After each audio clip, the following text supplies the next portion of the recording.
Esto llega sin hoja de instrucciones, sin libro de instrucciones, y día a día pues se va viviendo lo que es la enfermedad.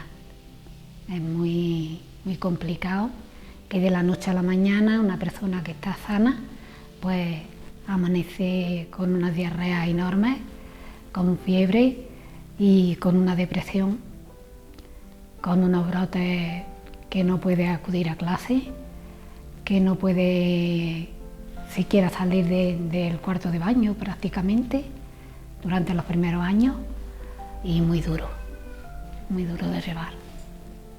Sí, gracias al apoyo que siempre he tenido de tu parte. De parte mía, de mi hija, de mi marido. Nosotros somos una piña y él tiene todo nuestro apoyo desde el minuto cero. Al principio yo decía, ¿pero qué le pasa? Mi marido decía, a lo mejor que no quiere ir a la escuela, a lo mejor es que... Y yo decía, pero Antonio, si el niño saca 10 sobresalientes, ¿cómo de la noche a la mañana no va a querer ir a la escuela? Y ya al mes y medio, entonces, pues me dijo, mamá, no voy a ir al viaje de estudio, no paguen más cuotas que no voy a ir.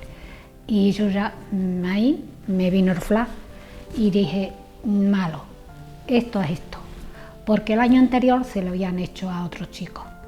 Y ya entonces fui al colegio, hablé con los profesores y ya ahí fue donde nos enteramos lo que había pasado y porque el motivo de venirle esa diarrea. Todo empezó cuando tenía 11 años, que bueno, los síntomas se me dispararon todas la diarrea, el malestar, el ir muchas veces al baño. Llegué a un punto que no podía ni beber agua. Todo lo que entraba volvía a salir, vomitaba enseguida. Y todo esto se disparó por un caso de acoso escolar, y fue el periodo este de estrés el que disparó todos los síntomas, y estuvimos 4 años hasta el diagnóstico, porque bueno, el médico de digestivo hicieron muchísimas pruebas, muchas de ellas no llevaban una preparación adecuada, entonces no pudieron ver si de verdad era enfermedad inflamatoria intestinal o era cualquier otra patología. De hecho, iban más guiados por el plano psicológico, porque los informes del psicólogo decían que todo lo que yo tenía, las diarreas, los dolores de barriga, era algo que no venía del sistema digestivo, sino que era psicológico, que somatizaba todo lo del entorno.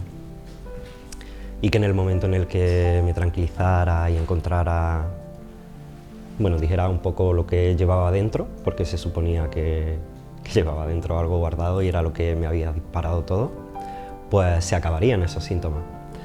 Pero evidentemente no terminaron. Hasta los 17 años que empecé bachiller, y en un mes me ingresaron, estuve hospitalizado 2 o 3 semanas, casi un mes.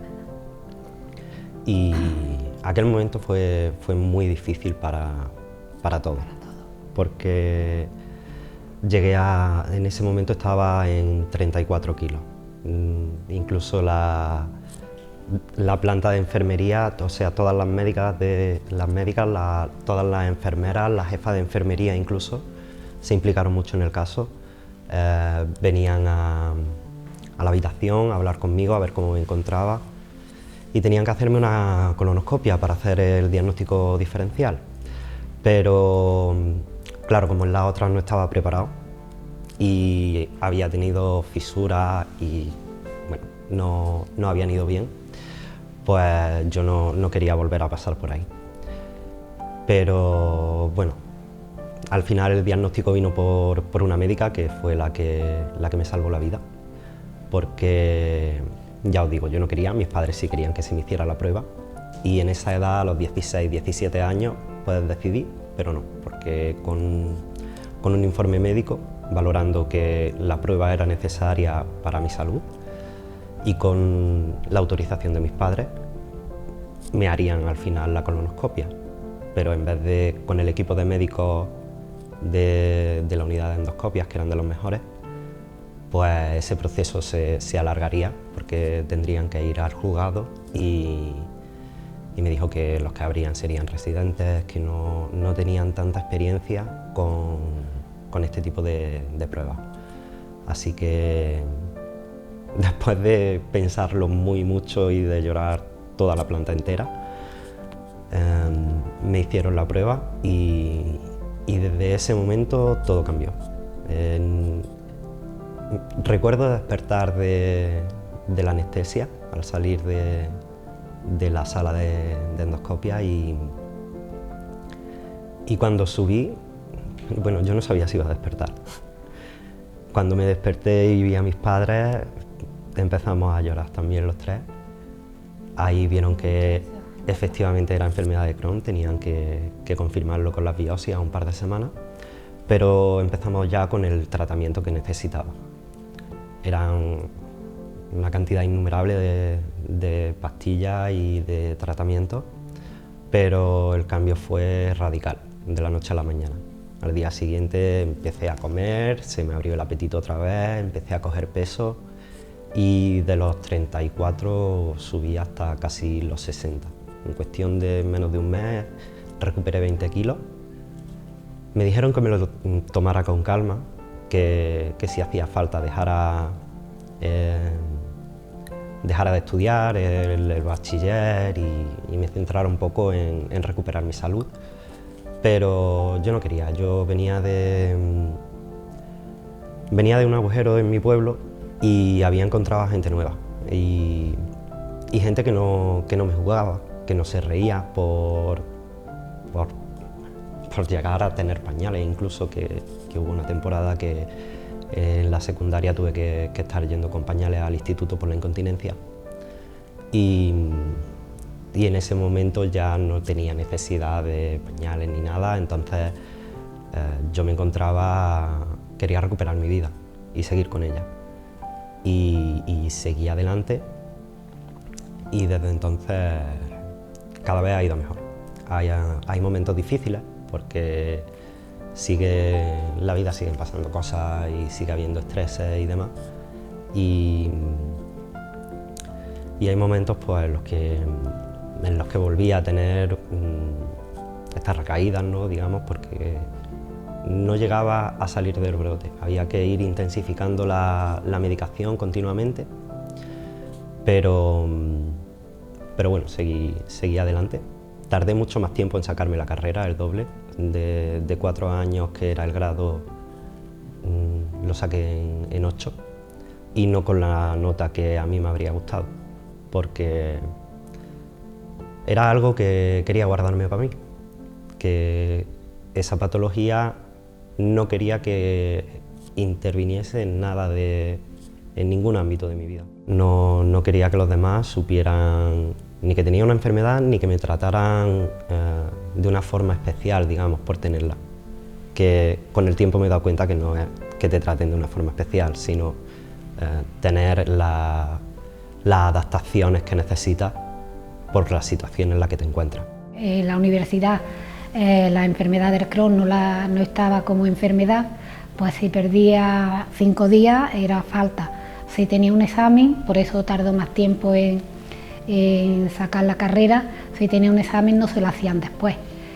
Pero ya ahora, después de luchar mucho, Antonio en Granada ha conseguido de que sea como enfermedad y que cada paciente lleve su diagnóstico igual de un niño de párvulo que en una universidad, lleve su diagnóstico y entonces tenga su espacio y un servicio para cuando tenga que no tener que pedir permiso para levantarse. Si tiene un brote, los días que pierde tampoco le cuentan, y si tiene un examen también se lo hace. Pero eso hacía ahora, a los 18 años, cuando se ha conseguido eso. Con mi marido fue mal porque él en un principio se creía que el niño no quería ir al colegio, que como era el más pequeño, que como muy mimado por mi madre, que estaba con mi madre siempre, pues que lo que no quería era ir al colegio. Y él decía que el niño no tiene nada, que el niño lo que tiene es que no quiere ir, y yo le decía, pero ¿tú te crees que el niño va de la noche a la mañana a decir no voy al colegio? Eso es imposible. hasta que ya se confirmó. Bueno, de todas formas, él nos acompañaba siempre al psicólogo, al médico, siempre, él nos ha llevado a todos sitios, pero que él no se creía que tuviera esa enfermedad, ni que fuera consecuencia de una enfermedad, las diarreas que tenía. Él se creía que era psicológico y que lo que le decía el médico. Mi marido se creía lo que decía el médico. Y por eso tuvimos muchos enfrentamientos, él y yo, porque, claro, él decía que el niño no estaba malo y yo decía que el niño estaba malo, claro. Íbamos todos los días a urgencias. Y cuando ya llegó la doctora esta, la que le salvó la vida, como él dice, pues nos lo dijo, que ella se iba otro día y que si no le hacía la colonoscopia ese día, pues que no iba a haber gente especializada para hacérsela. Y mi hijo decía que prefería morirse antes de hacerse otra colonoscopia, porque le habían hecho 2 sin estar preparado y lo había pasado muy mal y mamá, yo prefiero morirme, y yo ya llorando, por Dios, hijo, hazlo por mí, y ya se convenció. Y cuando salieron de hacerle la colonoscopia, salía la psicóloga, el anestesista, el médico que le había hecho la colonoscopia y su doctora, y salían llorando. Yo cuando nosotros, mi hija, mi marido y yo, estábamos allí todos, mi hijo también, que en paz descanse, estábamos todos allí, y cuando vimos salir llorando todos los médicos, pues nosotros nos íbamos a llorar. Claro, creíamos que era algo peor todavía. Y ellos diciendo no lloréis, que es de alegría, que venimos llorando de alegría, porque no es lo grave que creíamos nosotros. Ellos creían que era algo peor todavía. Y ya nos dijeron no lloréis, que es algo mejor de lo que nos pensábamos, que es Crohn, no lloréis, por favor. Y ya a partir de ahí, como él ha dicho, fue totalmente diferente, aunque cuando le dan los brotes, pues hace unos 3 años estuvo un año con una depresión grandísima cuando acabó la universidad, que por eso no pudo terminar el máster, lo tenía terminado de hacer, pero no lo pudo presentar porque le dio un brote muy grande y estuvo con una depresión muy grande que no pudo presentar el trabajo que ya lo tenía hecho. Con 13, 14 años tenés que volver a llevar un pañal, pues te sientes como si fuera otra vez un bebé o una persona que ya está en la cama sin poder moverse. Y no solo es ese estigma propio de verte que no eres capaz de controlar tu cuerpo, es la gente alrededor lo nota. Y es algo de lo que se sumaba ya a este tipo de acoso. Era un punto más para reírse de esa persona que es un poco diferente, que no se encuentra bien, que por lo que sea pues es distinto a los demás. Y bueno, para mí fue bastante duro. Pues un brote es cuando se pone con la diarrea, le da la depresión. Hubo un tiempo en que no quería ni verme. Mi casa tiene 2 plantas y él estaba arriba y yo subía para estar con él y me decía, mamá, vete, que no quiero ni verte, que no quiero ver a nadie. Pues es muy doloroso, se pasa muy mal. Y ahora, pues gracias a Dios, poco a poco va mejorando, los brotes también. Y él también, desde que está trabajando, la autoestima le ha subido un montón. Desde que empezó en ACU, ayudándole a personas, viendo que hay otras personas como él o peor que él también. Eso hace mucho, de ver que no es él solo el que está así, que hay muchísima gente, y eso le ha ayudado en ayudarle a otras personas y para él también. Sí. Ves que él quiere y que no puede y que por mucho que lo anime y por mucho que le digas no pasa nada, si no acaba este año, el que viene, tú lo que tienes que estar es tranquilo, no importa lo que digan los demás, tú tienes tiempo de sobra, pero claro, él no pensaba igual, él pensaba que era su vida y que la tenía parada. No podíamos ir a ninguna parte. Nosotros, a mi marido le gustaba mucho de que fuéramos a comer a restaurantes, teníamos un bar y salíamos mucho a cenar al campo, por ejemplo, a buscar espárragos. Mi marido le encantaba, pues pues fue una etapa en la que no podíamos ir a ninguna parte, no podíamos salir de nuestra casa. Nos limitó la vida a todos. A mi hija también, porque tenían que estar pendientes de él también. Nosotros, si yo tenía que estar en Nerva, mis hijas tenían que estar al cuidado de él, porque mis hijas se llevan 14 años con él. Pues entonces mis hijas ya tenían 20 años cuando él empezó con el Crohn este. Y entonces, si yo no estaba, que era yo la que estaba, por supuesto, y con una cama al lado de la mía, y la mano cogía toda la noche, y yo decía: mi hijo mañana no amanece vivo. Mi hijo no amanece vivo, es muy duro, muy duro. Eso es para vivirlo. Por mucho que se cuente, por mucho que se diga, es vivirlo. Y yo, para mí, es mi pilar fundamental y yo el suyo. Aparte de mi hija también, yo con mi hija lo mismo, pero con él es por la enfermedad, porque hemos vivido muchas intimidades juntos, porque que un hombre tenga a su madre que meterlo en la bañera, pues también es muy duro. Al principio, cuando es más pequeño, pues a lo mejor se le daba un poco más igual, ¿no? Pero luego después ya era más duro. Y a lo mejor pues no tenía que bañarlo, pero decirme: mamá, entra al cuarto de baño y recoge la ropa, y ver que le había llegado hasta los zapatos, pues eso te pasa muy mal. Pues, como dice ella, para mí ha sido un pilar fundamental. Sí. En esa época, en la adolescencia,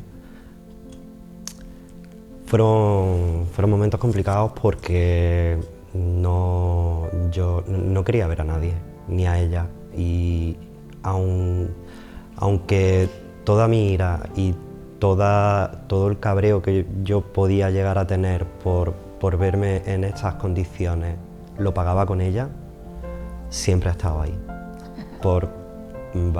Le he podido decir lo peor del mundo, pero siempre ha seguido a mi lado. Y para mí,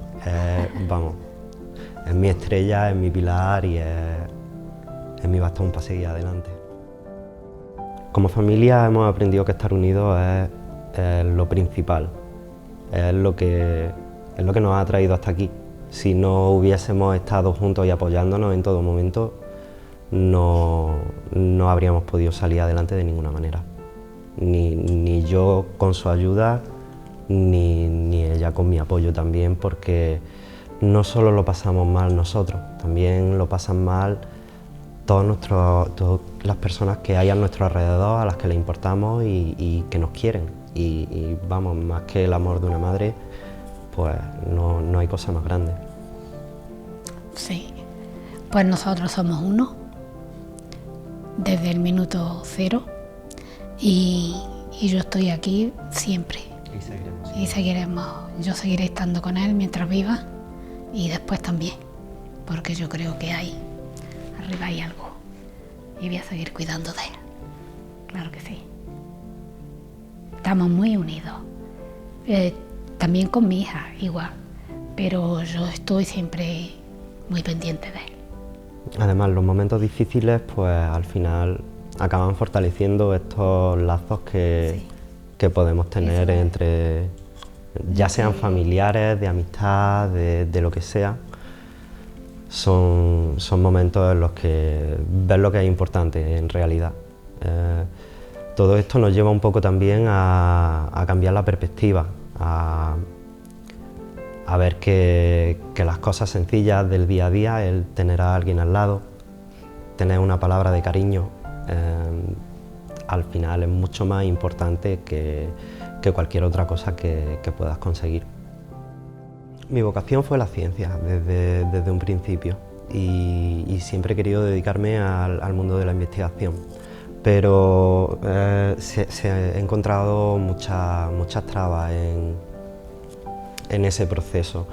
Es un mundo que es muy exigente y valora mucho también no las capacidades de cada uno, sino un número, la nota que pueda llegar a tener para poder acceder a un doctorado, a seguir adelante, ¿no? en este rumbo. Siempre siempre he querido llegar a investigar en laboratorio para poder ayudar desde la ciencia de base a descubrir pues, nuevas opciones de tratamiento, lo que hiciese falta. Pero ahí pues me di contra un muro. No hubo manera de, una vez terminada la carrera, encontrar un empleo en el que me dieran un empleo en ese mundo en el que yo quería estar profesionalmente. Y recuerdo que terminando la carrera, en el trabajo de fin de máster, incluso viendo las condiciones que tenía de la nota media un poco más baja, le comenté a mi tutor que tenía una patología crónica, que podría haber momentos en los que mi rendimiento bajara o que no podría estar yendo al laboratorio, y eso vendría de un día para otro, no puedes preverlo. Entonces la respuesta ahí fue cambiar totalmente la propuesta que había. Yo elegí ese trabajo de fin de grado por lo que se iba a hacer, porque era estar en un laboratorio, estar investigando, pero cuando le comenté toda mi situación cambió totalmente lo que yo iba a hacer en ese TFG, me lo cambiaron completamente. Me lo pasaron a uno pues, informático. Lo hice al final con ordenador y sin atención de mi tutor tampoco, porque no creía que yo mereciera algo de atención, puesto que pensaba que no iba a lograr algo bueno para su laboratorio, que es conseguir sacar resultados y sacar datos de impacto y de interés que le permitieran seguir adelante. Entonces ahí me sentí bastante mal, muy frustrado. Luego, en realidad, lo que estuve trabajando me apasionó también, la parte de la bioinformática, y ahí vi una salida un poco para seguir adelante en el mundo de la investigación, pero sin tener que estar en un laboratorio. Entonces tuve que redirigir un poco mis metas y mis objetivos de futuro por cuestiones externas, no porque yo quisiera, sino porque no me dejaban seguir por donde yo quería. Yo siempre le decía que no se preocupara, que yo estaba ahí, ¿no? Pero él se sentía muy mal. Yo le decía, vete con los amigos, tómate un café, y él decía que no, que bastante tenía con tener lo que costear la carrera, que había terminado y que tenía que seguir apoyándolo y ayudándole económicamente. Eso lo ha llevado muy mal, que yo tenga que estar ayudándole hasta que encontró el trabajo, lo ha pasado muy mal. A mí me daba igual, yo no quería que él lo pasara mal, porque gracias a Dios económicamente estamos bien y yo podía ayudarle, claro. Si no hubiera podido ayudarle, pues por mucho que lo hubiera querido no podría, pero sí, he hecho lo imposible, todo lo que ha habido que hacer, y hasta que él ha salido adelante. Sí, económicamente le he ayudado y le seguiré ayudando siempre que lo necesite. Para mí lo eres todo, ya lo sabes, y me gustaría darte las gracias porque desde el minuto 1 has estado ahí y creo que nunca he llegado a decírtelo. Yo también te quiero dar las gracias a ti por tantos minutos, no por el minuto 1, por tantos minutos que me has hecho pasar buenos, felices, por estar siempre ahí, haya pasado lo que haya pasado, porque yo también he tenido muchos malos momentos y tú has estado ahí para mí. Y siempre voy a estarlo. Muchas gracias. Y por muchos minutos más que quedan. Sí. Yo he tenido muy malos momentos también, porque nos han pasado muchas cosas malas. Y mi hijo ha estado ahí. Ha sido mi apoyo. Sin ellos no sé lo que habría hecho, la verdad. pero ellos han estado